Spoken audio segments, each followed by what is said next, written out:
নমস্কার বন্ধুরা, সুপর্ণার হেসেলের আরও একটি নতুন রেসিপিতে আপনাদের সবাইকে জানাই অনেক অনেক স্বাগত। আমার আজকের রেসিপি বাঙালির অত্যন্ত প্রিয় ডিম কষা। ডিম কষা বানানোর জন্য আমি এখানে ৬টা ডিম খুব ভালোভাবে সেদ্ধ করে নিয়েছি। ডিমগুলোকে ছুরির সাহায্যে একটু হালকা করে কেটে নেব, যাতে এর মধ্যে সমস্ত রকম মশলার স্বাদটা ভালোভাবে ঢুকে যায়। আর এইভাবে ডিমটা একটু কাট লাগিয়ে নিয়ে ভাজলে ডিম ভাজবার সময় ফেটে তেল ছিটে গায়ে আসারও কিন্তু কোনো চান্স থাকে না। সব ডিমগুলোতে আমার কাট লাগিয়ে নেওয়া হয়ে গেছে। এবার আমি এর মধ্যে দিয়ে দিচ্ছি সামান্য লবণ, হলুদ গুঁড়ো আর শুকনো লঙ্কার গুঁড়ো। শুকনো লঙ্কার গুঁড়ো অ্যাড করলে ডিমে হালকা একটু ঝাল ভাব তো আসেই, তার সাথে সাথে খুব সুন্দর একটা রঙও কিন্তু আসে। হাতের সাহায্যে খুব ভালো করে ডিমগুলোকে মেখে নেব আর তারপর এভাবেই এটাকে কিছুক্ষণ রেখে দেব। ডিমটা কিছুক্ষণ এভাবেই থাক, ততক্ষণে একটু আমি আলু ভেজে নেব। একটা কড়াইতে ৪ টেবিল চামচ মতন সর্ষের তেল গরম করে নিলাম আর তার মধ্যে আমি কয়েক টুকরো আলু ভেজে নিচ্ছি। আমি ২টো আলু এখানে ব্যবহার করেছি মাঝারি মাপের, আর ৪ টুকরো করে আলুগুলোকে কেটে নিয়েছি। আপনারা চাইলে কিন্তু আলু ছাড়াও ডিম কষাটা বানাতে পারেন। আমরা যেহেতু আলু খেতে ভালোবাসি তাই একটু আলুও দিয়েছি। হলুদ গুঁড়ো দেব না, সামান্য একটু লবণ দিয়ে আলুটাকে ভালোভাবে ভেজে নেব। আর আলুটা ভাজবার সময় গ্যাসের ফ্লেমটাকে একদম লোতে রাখবো, এতে করে আলুটা ভালোভাবে ভাজাও হবে আর কিছুটা সেদ্ধও হয়ে আসবে। যতক্ষণে আলুটা ভাজা হচ্ছে ততক্ষণে আমি ২টো মাঝারি সাইজের পেঁয়াজকে একটা হ্যান্ড চপারের সাহায্যে একদম মিহি করে চপ করে নিচ্ছি। আপনারা চাইলে কিন্তু হাতের সাহায্যেও এটাকে কুচিয়ে নিতে পারেন। আর নিয়েছি একটা বড় টমেটো, টমেটোটাকেও একদম কুচি করে নিয়েছি। এদিকে আলুটাকেও বেশ লাল লাল করে ভেজে নেওয়া হয়ে গেছে। আলুটাকে এবার আলাদা একটা পাত্রে তুলে রাখছি। আলু ভাজা এই তেলের মধ্যেই এবার ডিমগুলোকে আমি ভেজে নেব। গ্যাসের ফ্লেমটাকে মিডিয়ামে রেখে ডিমটাকে খুব ভালো করে নেড়েচেড়ে ভেজে নিতে হবে। ডিমটাকেও আমার ভেজে নেওয়া হয়ে গেছে। এবার আমি এটাকে তুলে আলাদা পাত্রে রেখে দিচ্ছি। এবার বাকি রান্নাটা এই তেলেই করব। আমি এই তেলের মধ্যে দিয়ে দিচ্ছি 1/2 চা চামচের থেকে একটু কম চিনি। এতে করে কিন্তু ডিম কষাটা মিষ্টি হবে না, খুব সুন্দর একটা রং আসবে। চিনিটা ক্যারামেলাইজড হতে শুরু করলে এর মধ্যে দিয়ে দেবো 1/2 চা চামচ কাশ্মীরি লাল লঙ্কার গুঁড়ো। লঙ্কা গুঁড়োটাকে অ্যাড করার সাথে সাথে এর মধ্যে পেঁয়াজ কুচি দিয়ে দিতে হবে। ভালোভাবে একটু নেড়েচেড়ে মিশিয়ে নিচ্ছি। লঙ্কার গুঁড়োটা যাতে পুড়ে না যায় সেজন্য প্রথমে অল্প একটু পেঁয়াজ দিয়ে আমি ভালো করে মিক্স করে নিলাম আর তারপর বাকি পেঁয়াজ কুচিটা অ্যাড করলাম। এবার গ্যাসের ফ্লেমটাকে লো টু মিডিয়ামে রেখে খুব ভালোভাবে এই পেঁয়াজটাকে ভেজে নিতে হবে। তেলের মধ্যে একটুখানি চিনি আর কাশ্মীরি লাল লঙ্কার গুঁড়ো দিয়ে দেখবেন যে কোনো রান্নাতেই খুব সুন্দর রং আসে।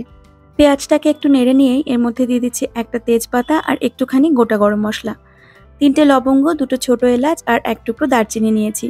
এতে করে ডিমের ঝোলের ফ্লেভারটা খুবই ভালো আসবে। পেঁয়াজটা ভালোভাবে ভাজা হয়ে গেলে এর মধ্যে আমি অ্যাড করে দেবো আদা রসুন বাটা। আমি সমপরিমাণ আদা আর রসুন একসাথে বেটে রেখেছিলাম, সেখান থেকেই আমি ২ চা চামচ আদা রসুন বাটা এখানে অ্যাড করেছি। আদা আর রসুন বাটার সময় কিন্তু একটু জল ব্যবহার করেছিলাম, সেজন্য ২ চা চামচ আমি এখানে আদা রসুন বাটা নিলাম। এবার ততক্ষণ পর্যন্ত এটাকে নেড়েচেড়ে ভেজে নিতে হবে যতক্ষণ না আদা রসুনের কাঁচা গন্ধটা সম্পূর্ণ চলে যাচ্ছে। পেঁয়াজ কুচি আর আদা রসুন বাটা ভালোভাবে ভাজা হয়ে তেল ছাড়তে শুরু করলে কুচিয়ে রাখা টমেটোটাকে এর মধ্যে দিয়ে দেবো আর দিয়ে দেবো স্বাদমতো লবণ। এবার খুব ভালোভাবে টমেটোটা সফট হয়ে যাওয়া পর্যন্ত একটু রান্না করে নিতে হবে।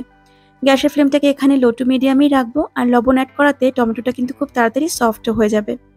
আমি সামান্য একটু ঢাকা দিয়ে দিচ্ছি যাতে টমেটোটা তাড়াতাড়ি নরম হয়ে আসে।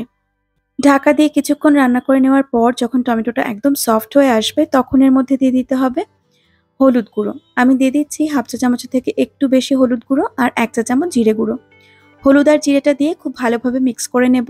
আর যাতে মশলা পুড়ে না যায় সেজন্য অল্প জল অ্যাড করে মশলাটাকে ভালো করে কষিয়ে নেব। সামান্য জল অ্যাড করেছি আমি, আর আমি কিন্তু গরম জল ব্যবহার করেছি।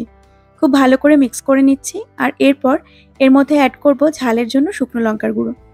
আমি 1/2 চা চামচের থেকে একটু বেশি শুকনো লঙ্কার গুঁড়ো দিয়েছি। যারা অনেক বেশি ঝাল খেতে পছন্দ করেন তারা কিন্তু শুকনো লঙ্কা গুঁড়োর পরিমাণটা বাড়িয়ে দেবেন। আমি যেটুকু দিয়েছি তাতে মোটামুটি ঝাল হবে। খুব ভালো করে মিক্স করে নেওয়ার পর আবারও একটুখানি গরম জল অ্যাড করে দেব আর বেশ কিছুক্ষণ সময় ধরে মশলাটাকে ভালোভাবে কষিয়ে নেব। মশলা সম্পূর্ণ কাঁচা ভাব চলে যাওয়া পর্যন্ত কিন্তু মশলাটাকে ভালোভাবে কষিয়ে নিতে হবে। আর মশলা যত ভালোভাবে কষানো হবে রান্নার স্বাদ ততই ভালো হবে। মশলাটাকে আমি ভালোভাবে কষিয়ে নিয়ে এর মধ্যে আলুটাকে দিয়ে দিলাম। ভেজে রাখা আলুটাকে দিয়েও কিছুক্ষণ নেড়েচেড়ে নেব। ১ থেকে ১.৫ মিনিট মতন আলুটাকে নেড়েচেড়ে নেওয়ার পর এর মধ্যে আগে থেকে ভেজে রাখা ডিমটাকেও আমি অ্যাড করে দেব।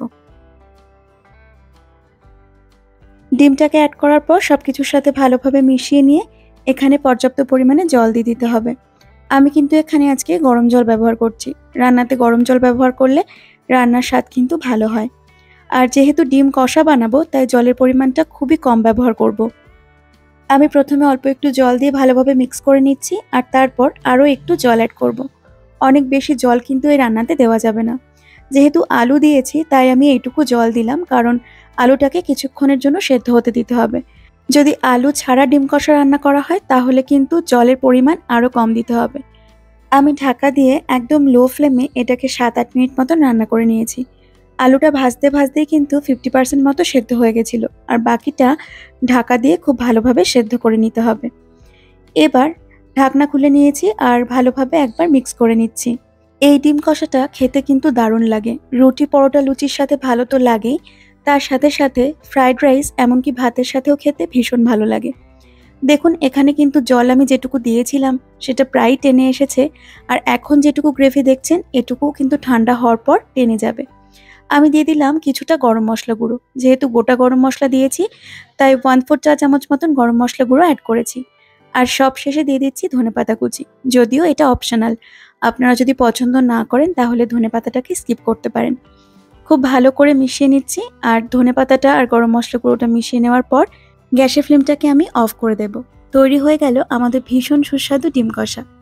আশা করি আমার আজকের রেসিপি আপনাদের ভালো লেগেছে। যদি ভালো লাগে তাহলে অবশ্যই একটা লাইক করে দেবেন আর চ্যানেলের নতুন বন্ধু হয়ে থাকলে চ্যানেলটি সাবস্ক্রাইব করে আমার পাশে থাকবেন। আমি আবার হাজির হয়ে যাব কাল নতুন রেসিপি নিয়ে। ধন্যবাদ।